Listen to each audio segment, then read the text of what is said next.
Jump, rejoices. There's a party over here. A party over Hey, Vanessa, we see you. We'll hang out for 10 minutes. We're just going to chit chat. Oh, what is going on? We are live.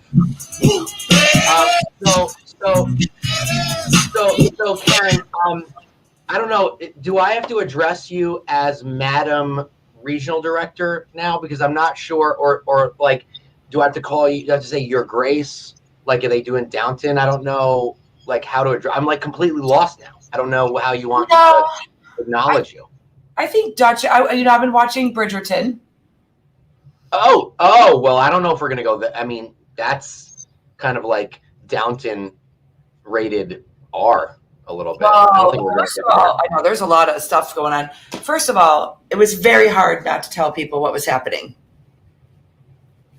Well, you haven't. So should I just call you? Can I just call you Karen and everyone else calls you?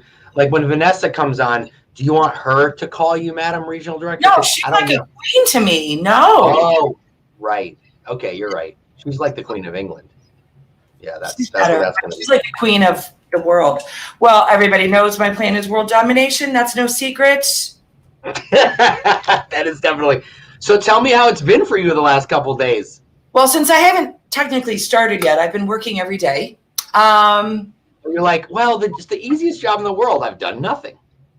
Oh, that's actually not how it's been going. This is what I said to them yesterday. Hey, listen, I want everyone to remember, I know KW, I know operations.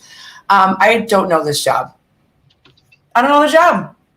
So Karen's like, oh my God, I don't want to be team leader anymore. I'm like, well, now you're regional director. So instead of recruiting agents, you have to recruit brokerages. That's fine. Look what I got today, Nick. Oh, how come I haven't gotten mine? Well, when Stephanie Chapman gets her mug, I still have this. I will send you this. I know. Stephanie Chapman and Giselle have been so patient.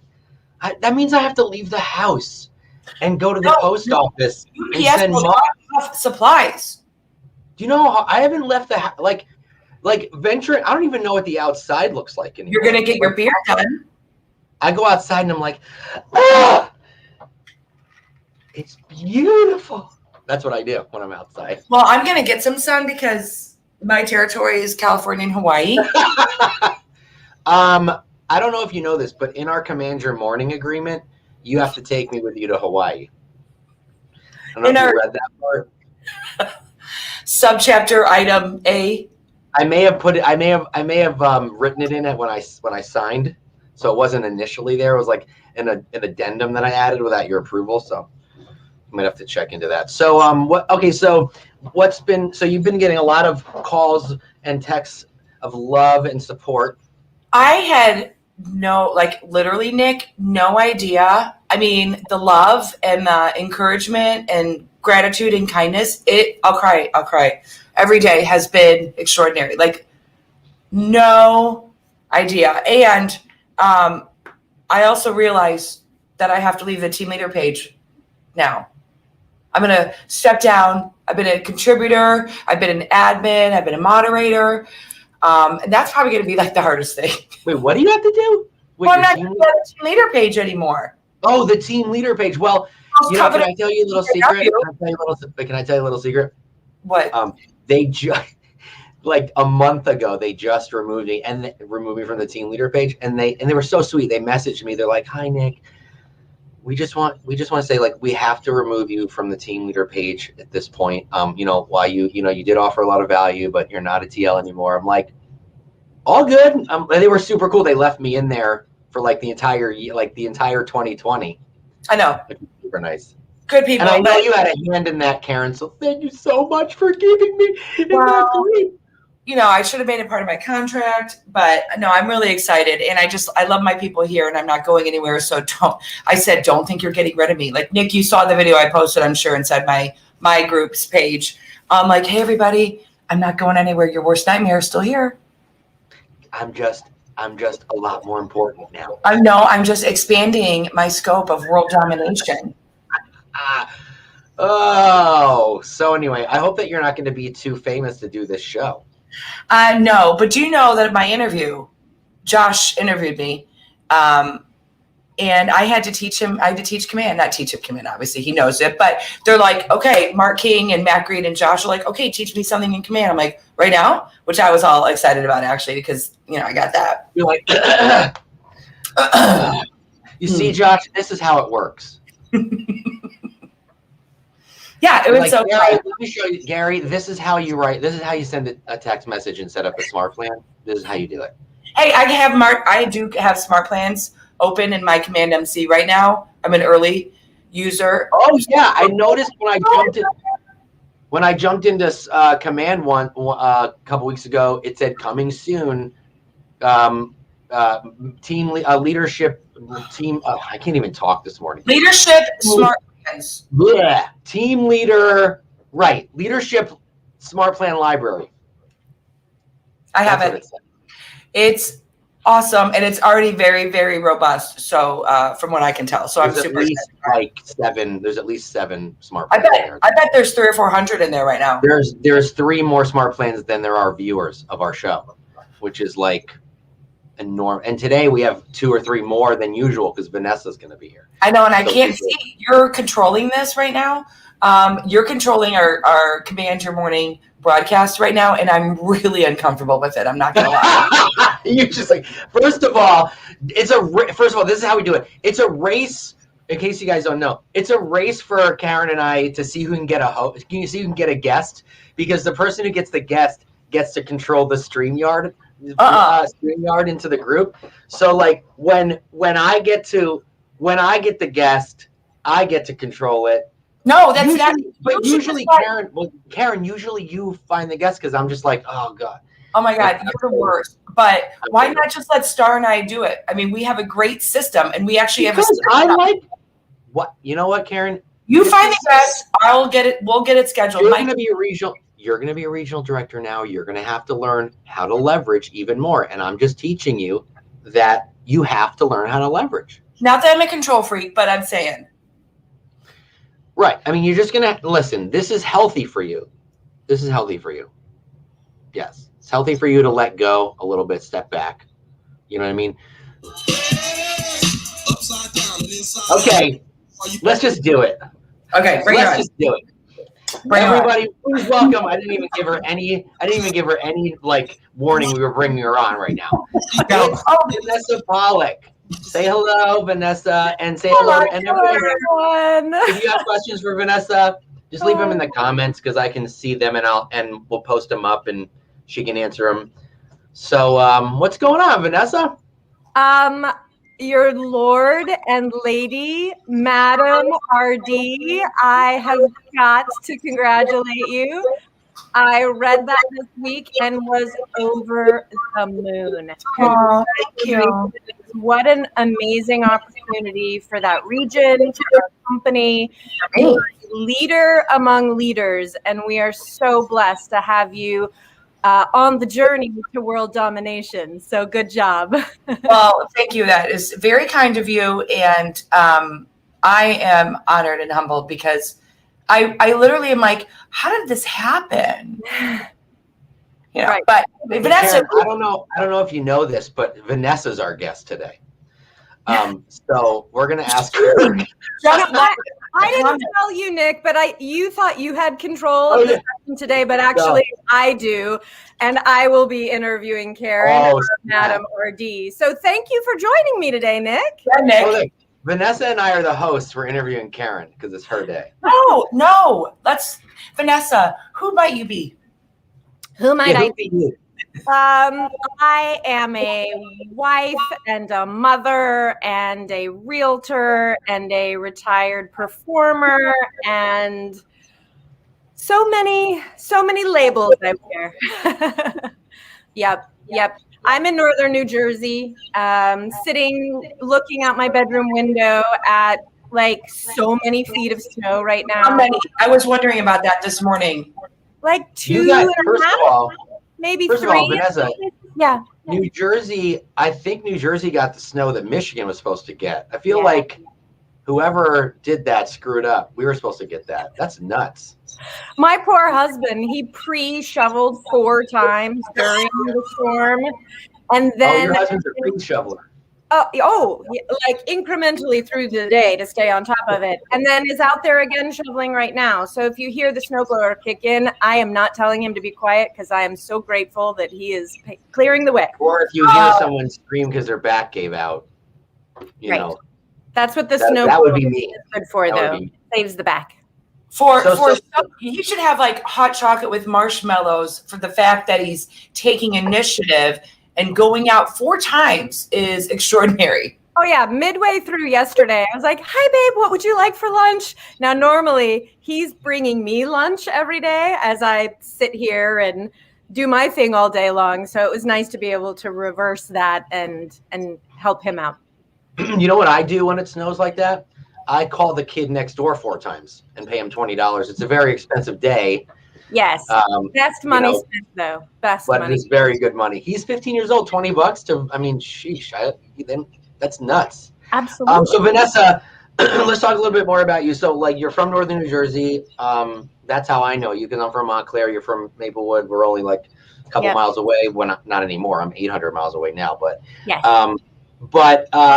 Let's talk about real estate first, and then we'll get into your life. So talking about your team, because you have a really awesome team over there in Maplewood. I mean, seriously, I have the greatest team that has ever existed on the face of the planet. We are 20 associates strong who... Oh, really? I didn't know you were that big. Yeah. We served 184 families last year to the tune of $102 million. I'm sorry, say that again. Oh, 102 million? 102 million closed in 2020, 184 families. And we are really committed to delivering our care, serve, give mission to our clients, to our community, and to just literally giving the best real estate service in the industry while making a massive impact in our local community. That's incredible. That's incredible. Well, I think how most people across the country know you, other than your dynamic, insanely successful team, is you are Mo's love of my life, Mo Anderson. Right. I'm the woman at the Inspirational Breakfast and beyond. So I would love for you to talk a little bit about that, because it's such an important piece of who we are, and you represent that.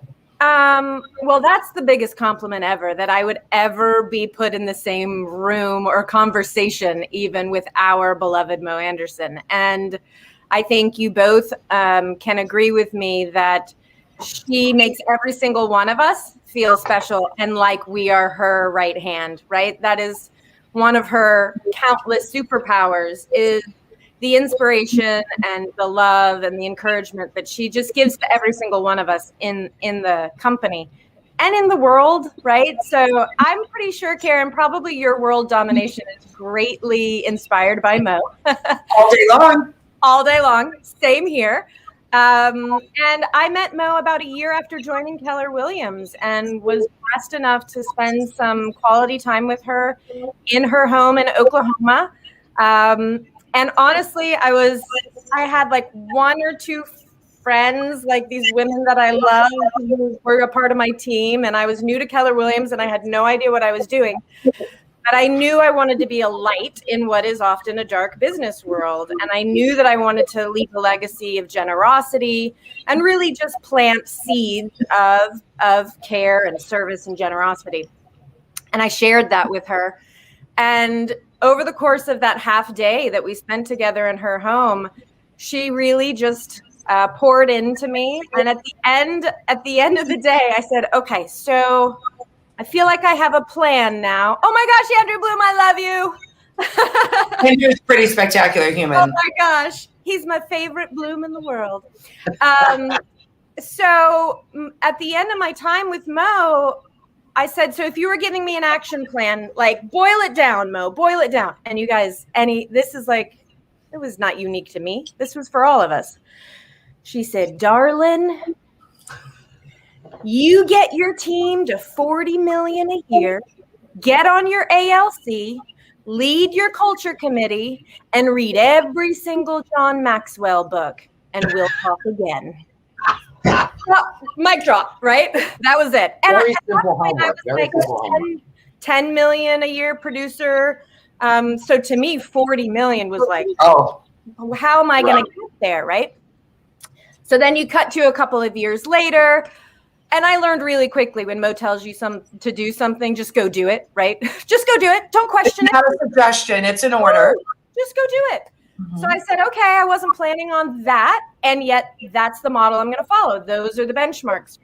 So about 2 years later, I'd hit all those benchmarks and I reached out to Mo and I was like, hey, not reaching out to brag, but you gave me all these goals. I've hit all these goals and I got you now because now I realize it wasn't about the 40 million. It was about who I would become along the way. And in the journey of getting there, I had to dig really deep and figure out what the higher purpose of my business was. Why go to 40 million? What were we going to be known for? What was the legacy we were going to leave? And all of that becoming true and real and getting unpacked was really why she had laid that out. And so that's when Care, Serve, Give was born. That's when I launched Closing for a Cause. It was during that journey that I became a cultural ambassador for the company. And then all of that laid the foundation for us to go on then to build it to over 100 million. But it's all Mo's fault. No, well, what's interesting is how, I just got to say one thing. It's interesting how you and I are so similar in many ways of our love of culture and company. But when I was at Mo's house, my question for her was, Mo, do you have a junk drawer? And she said, a what? I said, a junk drawer, stamps, batteries, a deck of cards, rubber bands, old twist ties, a receipt. Maybe under the tea sets? No, darling. We have a place for everything.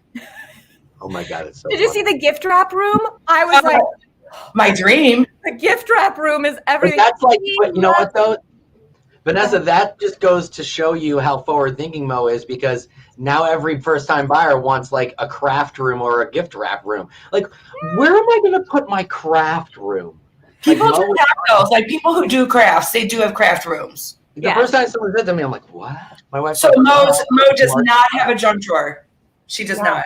No. So you know what? That one time that I didn't go, that I never went to Mo's house. I didn't get to ask her any. Is this the I've been to Mo's house club that we're in right now? Yeah, you're not in it. Yeah. So Vanessa, I love what you said, because that's okay. Mo came to my house. Boom. I love it. What I was gonna say was I love what you said, because what Mo said to you, and then what it made you think.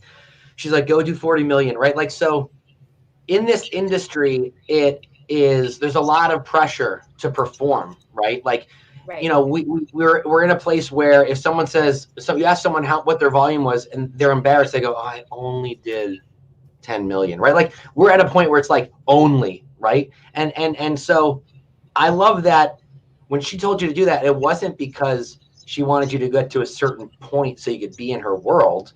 It was because she wanted you to become someone else and find yourself along the way. And I thought that was really cool, and you did that. Yeah, she's brilliant at helping each of us tap into our greatest potential and become the greatest leader that we possibly can. And she knows that the journey, if we'll follow the model and set big goals and then focus on the activities in the process, it is going to bring out the best and the unique value within each one of us. That every single one of us is a facet to this diamond, right? We are collectively shining like no other company in the world, right? But my facet is very similar to Karen and very similar to yours, but we're all different. And yet when we come together, that's when we shine. That's when we're the crowning jewel. And she knows that. You just nailed it. Leadership, to me, is bringing out the potential in everybody around us. Yeah, exactly. Yep. So, Vanessa, how did you, well, I know you follow the model, obviously, but and it's interesting that I say obviously, right? When people go, how'd you do that? Well, there's this red book, Millionaire Real Estate Agent. But like, what was this first step to get to that? Like when you left her house and you went home, and you're like, oh my gosh, like, Oh my gosh. Yeah. How did you I initially reread start to the put it into MREA. I reread it and I reread it again, right? And I realized, because I'd been a single agent with a red, white, and blue balloon company for about 6-7 years. And, their solution to everything was go sell another house, go sell another house. And no one had taught me how to think, or certainly how to think like a business owner. And I had read the MREA when I started in real estate as a single agent, and it went so far over my head, it made me mad. I was like, just tell me how to sell a house. Like, I don't know. Like, where's the contract? How do I negotiate? Like, I don't understand any of this. So I threw the book to the side and I didn't touch it again. And then after I joined Keller Williams and I read it, and then I read it again after talking to Mo, I was like, oh, got it. I have to change the way I think, and the things I focus on will change, the whole bold thing. And so it really was reading it again. But the biggest thing for me at that point truly was I had thought I had to be the most creative realtor in America. Like, I have to make it fabulous. It has to be my way, and I've got to think of all the ideas, right? Like, it's only Vanessa's way, or nothing will go. Mm-mm. I realized the Karen Prawl way, is that basically the way you thought it had to be? I'm kidding. I love you. That didn't land at all. So Vanessa, back to you. Yes, thanks. So I realized in that moment, the greatest gift I could give to my business and my community would be to submit to the model, get over myself, right? Get over creativity and lay the foundation with our core values as the foundation, but follow the model and trust the pioneers who had done it before me. And so truly, I've got two Bibles. I've got God's Bible and I've got the MREA as my business Bible. As long as I submit to both of them and follow both of them, my path is straight. It becomes clear. It is not easy, but it gets simple. And so that was the biggest thing, just owning that there was a model to follow, just go do it. Yeah. So Vanessa, you mentioned earlier Eric Hoffman, who chimed in and said his favorite quote about Mo is that you're not in culture if you're not profitable. And I will tell you that after one of the events that I co-hosted with Mo, we were with a group of people, and she introduced me to the group, and she was like, y'all, the only reason why she's here is because she's a producer. Right? So she knows that, as Gary tells us, money is good for the good that it does. And if you're not a profitable business, you're not able to go do good. You're not able to have the time to give back within the company, which is culture, our culture of sharing. You're not able to have the resources to go give back in your community. So it's a yes and. You've got to be profitable and productive in order to give back internally and out in the world. And you mentioned a charity that your team supports. The name of it is escaping me right now. Well, I launched closingforacause.org many years ago, and that's my tech tool. It was a tech tool before Command, you guys. I was thinking tech really early. Yeah. But instead of giving people a bottle of champagne, which would be off-brand for me, side note, we'll get into that in a little bit. Right. I make a donation to our client's charity of choice. So if you go to the homepage of closingforacause.org, we send that as a PS in our emails and as a talking point and script to our clients so that they can go there, select the charity of their choice. And then when they've closed on their new home, we make that donation to that charity, because part of what I want to do is inspire generosity in our world. And there are a lot of families that we serve who have never thought about generosity, who have never thought about giving back. So what we're able to do as a team is plant a seed in a family where I say, hey, go home and talk as a family about which charity is most important to you. Oh. I want your kids involved. I want as a family at dinner, talk about this. Because here's what we know from the research I did about generosity-based businesses. children who grow up with leaders or with role models who talk about generosity grow up to be more generous as adults and to serve in their community more as adults. So I thought, you know what? I'm going to change the world domination, Karen. There you got it. One conversation at a time. I'll know that what we've done as a team is plant that seed, and we have to give up the outcome, but that activity, we can help make that happen in a family. So it's a lot of charities, Nick, as you just showed on the home screen. I want to launch an initiative with you, Vanessa, because you are the perfect person to do it. And it's called E2P Gives. But what it is I realized our group had taken like 6,000 listings last year. Mm-hmm. And in that group, I thought we have a huge challenge with food pantries having the needs. The 40% of people visiting food banks are at a first-time need. Okay, yep. First time. They've never been before until this year. And so I thought, wait a second, Keller Williams is number one. We're in more homes than anybody. That's right. People have food that they don't want to move, and food pantries need the food. So we created a red tote bag and a list, and it's called e2pgives.com. Yep. And we drop it off on the listing, and now we have a sign install company that has the bag. So they just deliver the bag when they install the sign. Awesome. And then the sellers fill it up because they don't want to pay to move the food, and then we take it to food pantries around us. Amazing. And so I think there are so many ways through real estate as a vehicle that we can help our community on a local level. And this is something I want to take national because it's so simple and so easy. And sellers do not want to move food. And there's perfectly good food that gets thrown away every time there's a closing. Yep. I love it. Well, what Mo said, go ahead. I was going to say, or they say there's a couple dozen cans of black beans in the basement for your buyer if they want it. Right. Right. So, Nick, you could go to e2pgives.com and show that too. I'd appreciate it because Vanessa,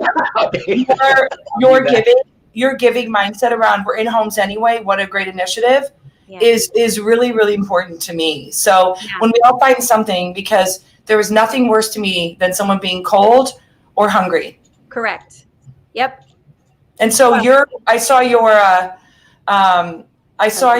like give a goat and heifers and things like that too to feed people. But this is I curated the homepage of charities because a lot of families were coming back to us and they were like, we don't know what charity to pick. So that's when I knew I needed to inspire thinking around different kinds of charities and different global needs.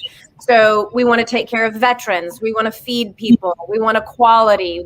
There's so many things that show up on that homepage so that families have a lot of things to talk about. But I love this, Karen. And when I first talked about Closing for a Cause with Mo, again, she was like, darling, go launch it in your region. Make it work in your team, in your market center, in your region, and then we'll talk. And so I think you and I together can make these two things really take off in our regions, both Closing for a Cause and E2P Gives. Let's do it. Done. Bring them together. Hey, Vanessa, I want to talk a little bit about, in the beginning of the conversation, you mentioned that you were a performer. I know that you and your husband both, right, were performers? Yeah. So I have a BFA in dance. Well, real quick, this is where Vanessa and I will connect for a few minutes. But she has a Bachelor of Fine Arts, which is very difficult. Okay, I too was a performer as well, so we'll get into it. So Karen, all right, go ahead, Vanessa. I'm just kidding. I don't have the Mo thing going for me, guys. So I went to the University of Texas at Austin. Funny enough, I grew up in Texas, even though I'm in New Jersey. Texas is home. And in Austin, I got a BFA in dance, and I married my college sweetheart who had his BFA in acting. And we got married in Texas, and it was, do we go East Coast or West Coast? And he was like, well, I'm a pretty good singer. I mean, like, the greatest singer. He's like, so let's go to New York and try musical theater out. So We moved up to New York. He was a busboy in a cafe. I was a hostess in a diner in Tribeca, and we got to hustling. And cut to 25 years later, he's been in 6 Broadway shows, countless other off-Broadway and national productions, TV, movies, etc. And pretty quickly after moving to New York, I realized, oh, my body has done fallen apart. And when I realized that the dance company that I aspired truly to be in, the salary was $450 a week, I realized, well, I don't know that that's going to work for a lifetime. So what do I want to do when I grow up? Right. And look, I had loved dancing. I stood at the ballet bar for 15 years growing up. I performed with Ballet Dallas. I performed with a modern company in Austin. I toured with a company based out of Seattle, and we went all over the place. It was amazing. And it informed hard work and grit and drive and determination, and literally doing the exact same mundane thing at the ballet bar 6 days a week over and over and over again. Does that sound familiar, lead gen? And the shape of your toes, if you're in toe shoes, like I took ballet because I was a figure skater. No, I cannot imagine. No. Sandals are not my friend. Yeah. Birkenstocks with socks because of the dancer feet. And yet, it was after the birth of our first child that, I had been trying to figure out what to do when I grew up. And I'd worked in restaurants, and I'd temped, and I'd been a fit model, and I'd done all this other stuff. And truly, my husband, who knows me better than anyone, he was like, honey, you love to take care of people, and you love design and houses. You need to be in real estate. And so that it all launched right after Hudson was born, and Hudson is now 17 years old. So I can kind of look at him and go, oh, well, that's basically how long I've been doing this. Vanessa, do you think, because I have a background in performing arts too, and I know that it has helped me in real estate, being more comfortable around people, being more comfortable on camera, being better at having conversations organically. At least I found that for myself. Do you feel that it's helped you? I do, although think about it, dancers don't speak. Right. That's true. There was a bit of a transition. Unless you're me and you're like, da-da-da. But right. I had to grow into my voice. And it was funny. I went to acting school for 6 weeks while living in New York City after, being a dancer. And I was like, sure, all my friends. And oh, what a fit model. Okay. No, Nick was a fit model. Aaron, have you been looking at my Facebook page recently? I was. That's a fun story. I was a fit model too for men's wear. Just kidding. No, but I did. I went to acting school for like 6 weeks, and I was like, oh my gosh, I'm the worst actor ever. And yet it helped me get so comfortable in my skin and find my voice that now, when you step out on stage with Mo Anderson in front of 8,000 people, there are nerves, but there's not nerves like I think there probably would have been if I hadn't already experienced that to some extent in my life previously. I want to say something about that, though, because what people don't know is how much work goes into an event like that. And I will tell you, no matter how long Mo's been doing it, and this is not, but I see every leader doing this in KW, is I was backstage the day before for something else. And Mo is still she was still rehearsing the entire event the day before. That's and when we talk about the work that goes in and the practice to perfection, it is not just I can go do this. She is with everybody else and does the entire event. We go cue to cue to cue. And I remember walking through a crawl, one of the catwalks in the convention center, and peeking down to a completely empty convention center. And there's Mo on stage, and she's rehearsing her scripts. She's practicing because she will always bring her best. She will always strive for excellence. She has never had a lazy bone in her body about any of it. And when we have planning meetings, man, does she bring it, and she pushes us, and she brings out the best, and she brings her best. It's amazing. Yep. What I've learned is that it's the complete opposite of this show.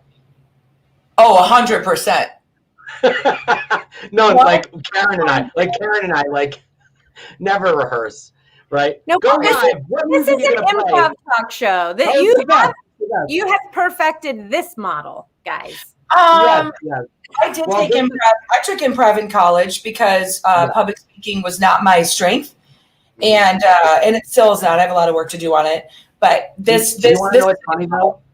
You want to know what's funny though? Like in Lab Coat Agents, Tristan and I are actually prepared for every interview. But sometimes it seems like we're not because we have such like a natural style or natural organic relationship. And we did our recent event, and Jay Papasan was one of the guests, and we had to pre-tape Jay. And so during the interview, my 5-year-old came in the door, and so we just kind of stopped for a minute, and then I came back, and I go, "So Tristan, do you want to ask the one about limiting belief, or do you want to do?" And then Jay's like, "I'll show you the tape." He goes, "Wow, you guys are actually prepared." He goes, "Wow, that's great. I mean, it didn't seem like you were because it seemed like you were just thinking of stuff off the top of your head, but that's awesome. You have a thing." I'm like, "Well, that's our shtick." Yeah. Seeming like we're coming up with it off the top of our head, but meanwhile, we have all the when you're interviewing Jay Papasan, you be ready. That's right. Let that one. So Vanessa, maybe you can help me with a plan with Broadway. So I've had a, I'm going to put it out there, a vulnerable moment with Karen right now. I've always wanted to do a one-woman show of Shel Silverstein, Where the Sidewalk Ends. All right. I mean, let's do it. I'll be in the front row. Can we do The Giving Tree after that? I cannot go to school today, said little Peggy Ann McKay. I have the measles and the mumps, a gash, a rash, and purple bumps. You do know. I know it's not Broadway, but one of the agents on our team who comes from an early childhood development background, she has a YouTube channel where she reads books. Yes. To kids in her YouTube channel, and she basically shares it with her sphere and her clients. And she's like, if you're working from home with little ones, put this on for them. Let me read to your kids so you can get some work done. So you want to know what's crazy? My wife. That's awesome. She's awesome. Sorry. My wife started a Facebook group for that during the beginning of the pandemic. And then people were like, "I don't know if you can do this because it's copyrighted and blah, blah, blah, blah, blah." And so then she felt really nervous about it. And the local paper wanted to called her, wanted to interview her about the group. And she's like, "I don't know if I should do it because people are saying that I'm doing copyright infringement." And she got her all nervous. Money though. She's not selling anything. I think it's okay. People want to do that. People want to do it. They do that to you. Hey, I want to talk about something that's pretty amazing about you. You know, your sobriety over the last 7 years. 8.5 years. I'm sorry. Congratulations. Thank you. And this is probably one of this. You probably hear it all the time. I mean, who would have thought, right? Who would have thought that was something that you would have even needed to do? And I'm really blurry for some reason. To getting better. There we go. So talk about. Just tell us about like why you felt that needed to happen, and what made you feel like there was a problem. Well, I'm glad you asked because I think, I want to inspire generosity in people. And I think one of the things that we can be most generous with is our story, is our journey, right? And when I joined Keller Williams, I walked in the door with a baby, a 1.5-year-old, a 7-year-old, and a drinking problem. And I was working 7 days a week. My life was completely out of balance. I was missing bedtimes. I was missing bath times. I was on the phone all the time. I didn't know how I was going to survive it. The burnout was unbelievable. And it was in this first year at Keller Williams that when I read the book again, MREA, and I started thinking about mindset, and I started getting learning based and understanding E to P, and then took Quantum Leap with Mo, that I realized I was not the wife, mother, business owner, woman of faith that I wanted to be. And when you think about that, there's often the one thing within you that's holding back your entire world, that really we have to work on ourselves first. And before I met Mo in her home, a few months before that, I took Quantum Leap with her, like I said, and I traveled to go take that class down in Virginia. And I remember I was so nervous because I knew for that weekend I wasn't going to be able to drink. And I knew at that point I didn't want to drink in front of Mo, and I knew what a challenge it would be to get through that dinner and to get through that weekend without having to drink. Well, if that's not a wake-up call, I don't know what is. So then I take that class and I'm like, my whole head and heart and world is exploding. And within weeks after that, I took my very last drink. It was July 23rd, and it was 8.5 years ago. And it was the hardest thing I've ever done in my life. You know, because like for me, Merlot, Cabernet, and Chardonnay were my very best friends. Like they came over every night. Everything was better and easier, and it quieted the noise. And I had this belief that I deserved to spend time with them, that everything was for everyone else, but this was for me. And when I realized that the biggest gift I could give myself and my children and my community and the world was to put that aside and again, submit to, all right, I'm pretty sure that this is not how I'm supposed to be living my life. I'm gonna commit to a better path and get purposeful about this. And get honest with yourself. Yes, absolutely. And I quit for 90 days. I said, I'm quitting for 90 days. And it was at about day 45 or 46 that I turned to my husband and I was like, you know what? I can't go back. I'm not going back.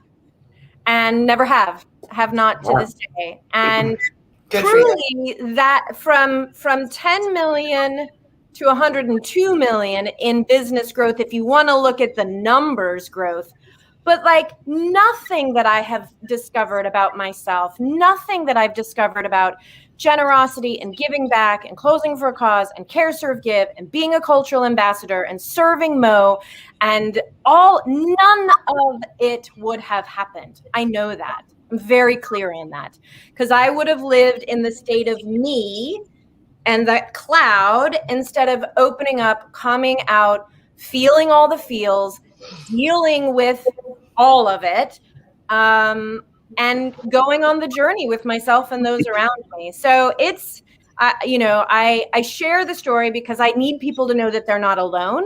It may not be as dramatic as drinking for someone, it might be something else.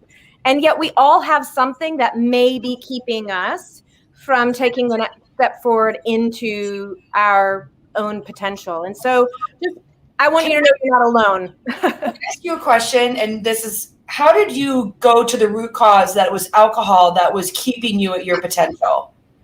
I don't think I knew. I mean, I could have never dreamt everything that's happened would have happened in that moment. But I read a book that said, if you lay in bed at night and ask yourself if you have a drinking problem, you probably have a drinking problem. And I did, it was like every day, it was like, oh gosh, I think I drank too much last night. Did I say anything bad? And every day was like the guilt shame check. So I knew that if I eliminated that, it would open up my head and heart to other thinking. And I got 2/3 of my day back, right? When I was drinking, I was kind of hungover until about 10 or 11 a.m. Then I was highly productive from 11 to 3. Then from 3 to 5, I was thinking about drinking, even though I wasn't drinking yet. And then you get home from work and you open a bottle of wine. And then the rest of the night, the activity is enjoying yourself, right? So I only had 4 hours of productive time a day, truly. Whereas now, like, I can do a 10 show or take a whole day off and enjoy the entirety of that day. Yeah. I think it's very powerful that you were given this opportunity, but you were invited to this by Mo. And the first thing that you thought of was, oh my gosh, I'm not gonna be able to have a drink there. Right. Yeah. Like, that is, I mean, if that's not like a red flag, right? Exactly. That's like the only thing you cared about at that moment. When am I going to drink? Yeah. Well, I had a father who was an alcoholic and he smoked. And what I realized in going, like getting help, dealing with him, or my feelings around him, he did the best he could, I always believe, is that he wouldn't travel around the world, even though he had enough miles and points to go to Australia first class for free, because he couldn't smoke on the plane. Right. And I thought, my God, you are letting this little thing keep you from living a great life, not only for yourself, but for my mother, his wife. Yeah. Right. And so that is when you've lost that control, that is what you go to, like, I'm going to go do this and I can't do that. Like, and how you shift then and take that control back. Yeah. Well, it's much like in our company, we have core values that are a prioritization of life, God, family, then business, right? Side note, nobody's going to tell anybody at KW who God needs to be to them. It's about how we prioritize our faith in our life, right? So look, I'm a Jesus freak, but I'm never going to like not love on someone and I play Jesus and God still. Just saying, I play Jesus and God. Yeah. And I'm Jewish. But I think when it comes to something like drinking or whatever it is, what is the prioritization in your life? And I knew that it wasn't God, family, business for me. It was booze, business, babies, more booze, maybe family. Where was God in the mix, right? And yet, as a woman of faith, I was like, how am I not even living this out? Like, how is this not even showing up for me? And so it really became, okay, what's the primary relationship in my God, in my world? If it's not God, what is it? And I realized it was alcohol, right? And so it was a reorganization of priorities in my life to have my relationships in the correct order. Good for you. Thanks. Awesome. I love it.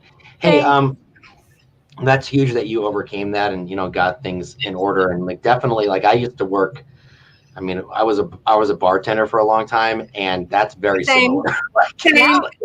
Yeah. So I think we all were at some point. Yep. Especially when I was in California, I was definitely a professional auditioner during the day and a bartender at night until 3 a.m. My world was work till midnight, drink till 3, go home, get up at noon, go to the gym, go to work. Yes. You know what I mean? It was like same. That was the late 90s in the East New York. That was the life. That was the life. But there comes a certain point in your life.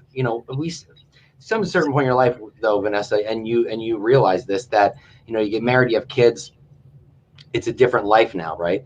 And so it's sad because I'm going to be 42 and my wife's 34, and we see people on our Facebook that we were friendly with in high school, and they're doing the same stuff that they've always done, right? Like, it's just sad that, and they're just drinking and binging, and that's what it does to you. And at a certain point, you just have to come to that realization, Yep. So, yep. Hey, let's talk about what books you're reading. Other than, I know you're reading the Bible. I would love to know what books you're reading. And so you're reading the Bible and MREA. Oh, the practice. Oh, with Seth Godin. Oh, Seth Godin. I've never heard of that one. It's brand new. It came out last year. I'm only a third into it, and it's beautiful and fantastic, and speaks to my soul as a creative. Okay. And yet it really acknowledges that we are all creative, which I particularly love. Hold on. I'm trying to look for the I pulled out for you.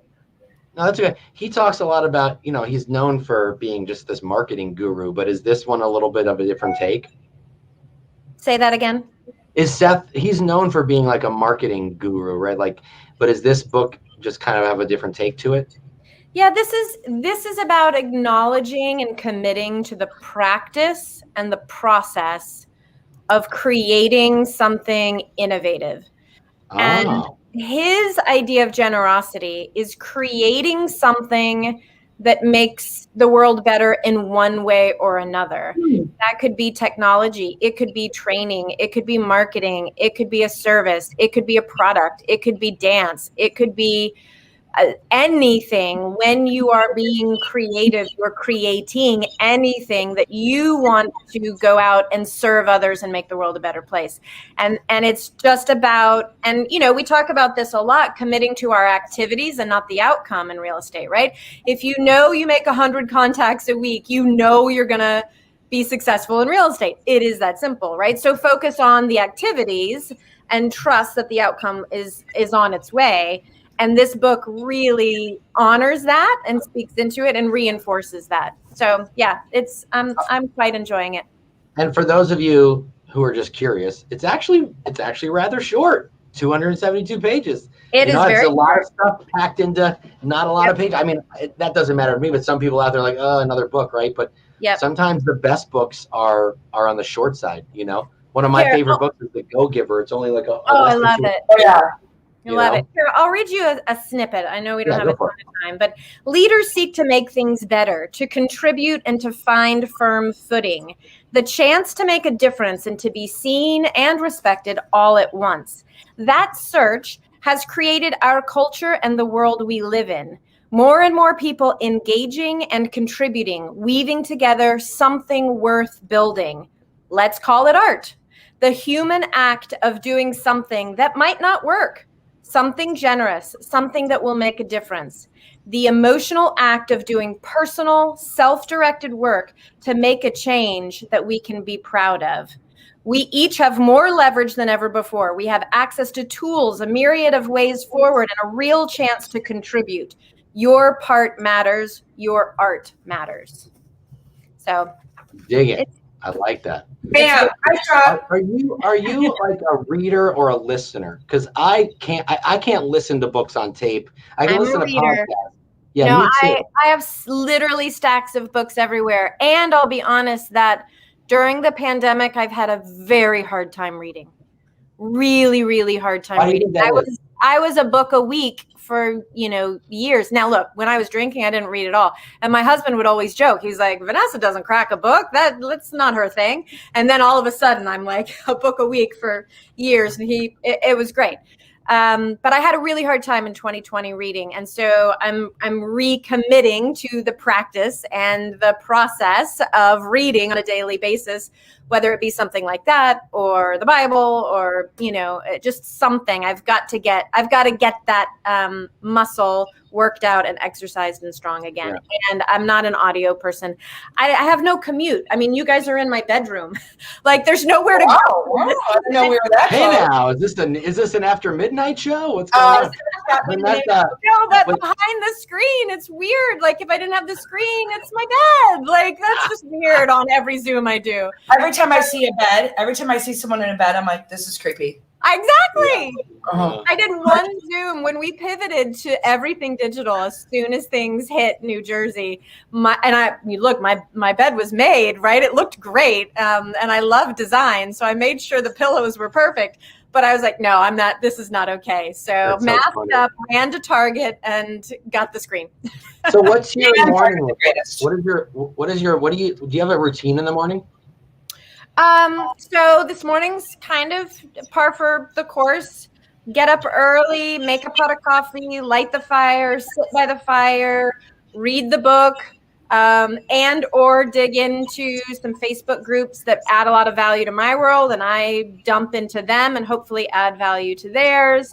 Just have some nice quiet time. I've got 3 kids, 2 that are in remote learning, 1 that just finished up high school and is launching into the workforce soon. So helping them get their mornings set and then getting ready to jump on Zoom and do a 9 a.m. huddle with my team every single morning. Awesome. And today you chose us. I did. Yeah, they're so grateful. 23 minutes into Zoom without me. It's you are, we'll cut you loose here, but you're extraordinary. Thanks, Madam Regional Director. So are you. You really are. Yeah, Thank you for a reminder. Just to remind everyone, this is Karen's new title. This is on her business cards. It's on her email signature. Madam Regional Director. I don't know. Oh my gosh. Right. But Madam Regional Director, I think, you and I need to spend more time together. I think about Mo and Mary and everything they accomplished together over the years. Why aren't we Mo and Mary? We are. My theme is a man is not a plan. That's right. And so we are Mo and Mary. Yeah. You're the smarter one. So I will be the fun one. That is my job. And then Mo, Mo hasn't been using her jet, so I'm pretty sure that she would just give it up for us. I think so. Fly on up, right? Or we'll just meet at Mo's house since you and I are there all the time. All the time. Right. And if you have never been invited to Mo's house and you want to hang out with me, you can text me and get info on the show, see who our guests are coming up, because I clearly need someone to talk to and hang out with. And I live vicariously through them.